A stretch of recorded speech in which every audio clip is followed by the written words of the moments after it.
Well, if you met me when I was 10, first thing you'd think is, he's fat, which nobody believes now. I was husky, and I was kind of a smart alecky kid. I was living in Hawaii at the time, and there weren't that many black kids there. So part of what I was trying to figure out at 10 years old was, what kind of role models do I have for myself? Because my father wasn't with us.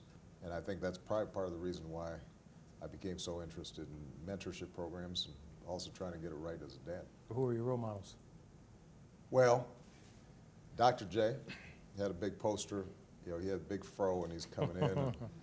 Walt Frazier of the Knicks. Shaft. I'm dating myself. And I loved, even at that age, I loved Dr. King.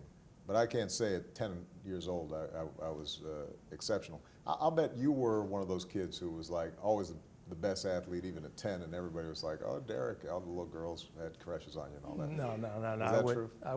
I would like to lie to you because we're on camera, but no, it's not the case. I think when you're young, your role models a lot of times are the ones closest to you, Yeah. which were my parents. Right. And my dad used to constantly brag about how good he was in baseball. So when I was younger, I wanted to be a baseball player, Right. strictly because my dad played baseball. Now, was your dad right that he was good in baseball, or was he just making all these stories up? It's a difference because I don't want to date my dad, but there wasn't a lot of media attention back in the day. I got you. There was one newspaper, so he had his His book clippings. of his clippings. It was about 2 or 3 pages. All He used to sit me down and say, one day you may have as many pages as this. So I think I got him. You got him I passed him in at a Little certain League, point. but yeah, that was my focus. Was That's baseball. great. There are a lot of young men out there who are trying to figure out, what does it mean to be strong? What does it mean to be tough? I want to make sure that we're reaching out to those young people and saying that you can be a leader. And even the kids who are most consistently getting in trouble, I think can really turn their lives around. My Brother's Keepers is a remarkable initiative. We've done some work with you guys. Which we really appreciate. For us, I started the Turn 2 Foundation 20 years ago.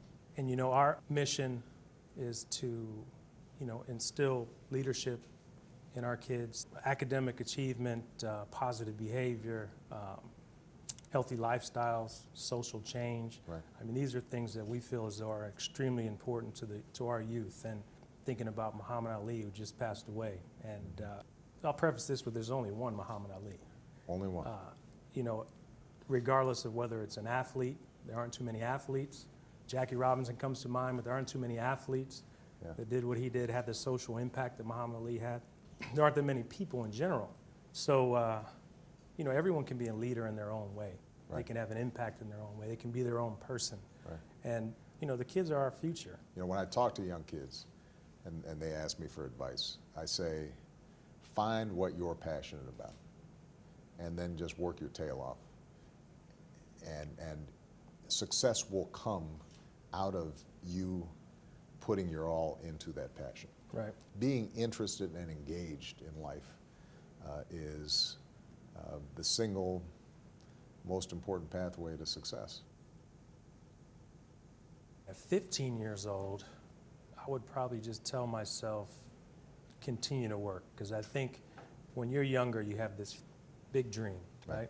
And the big dream ultimately was to make it to the major leagues. And I grew up in a small town, Kalamazoo, Michigan, and you have the dream, but you can't really see it. And I would just tell myself, stay at it, regardless of what people say to you, the negativity that you may hear. Just stick with it. And 25, I did something my final season. I kept a little diary. Every day I wrote something in there, how I was feeling after every game. Right. I don't even know if too many people know about it. And I've yet to look back at it. Really? The idea was, I don't have children. Right. And I thought, you want to be able to show if them. and when I had kids. That actually has some game. Yes. So it's sort of like my dad's scrapbook he had. Yeah. Now I have photos. It's a little bigger. So yeah, but I wish I would have done that throughout my entire career, because there's so many experiences you have that you tend to forget. Yeah. So if I could go back to 25, I would say do it every day. Well, at 15, I would have told myself, hit the books and stop goofing off. Because at 15, I was not the most responsible young man. I loved basketball, but outside of basketball, I was getting by on charm and wit, but not taking my schoolwork as serious as I could have. And when I think back now, I'd say, if I just invested the time, things would have worked out a lot better for you. I might have made something of myself, doggone it. So if 15 years old, I would have said, work harder, get more serious. And you would have about lost yourself. weight. You got to tell yourself you would have Well, by lost weight. 15, I had slimmed down. So, okay. Yeah, I was about your weight, but still a little chunky, but. But at 25, my advice would have been to lighten up. Around 19 or 20, something happened, and I just got very serious. I mean, I had, at that point, graduated from college, and I was working all the time and reading all the time and had no social life. And when I first met Michelle, I had this old raggedy car. How old were you? By that time I was 27, and 28, and had a hole. It had rusted out so bad it had kind of a little bit of a hole on the passenger side, so you could see the street as you were driving by. So I knew Michelle liked me, because when she saw that car, she wasn't marrying me for my money. Everyone always says, is it strange after you retire? Is it a tough adjustment period? For me, it wasn't. I slept. I don't think I got up. I slept the whole next day. So that's a very simple answer for me. I was ready to retire. Yeah. I felt as though I put everything into my career. I got the most out of my career.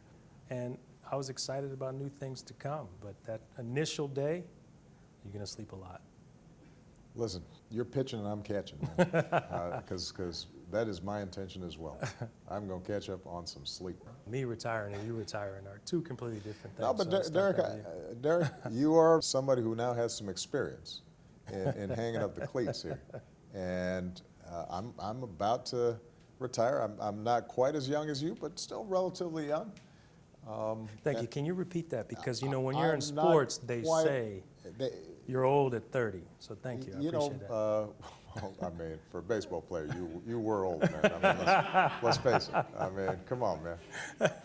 We saw you trying to run around those bases, but it was a charmed career and well deserved. Thank you. Yeah.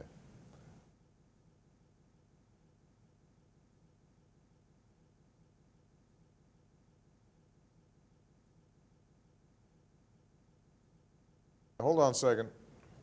I just want to get the lava shown a little bit. So I'm just retaping. You need another piece? No, I'm a lav master. All right, we all good?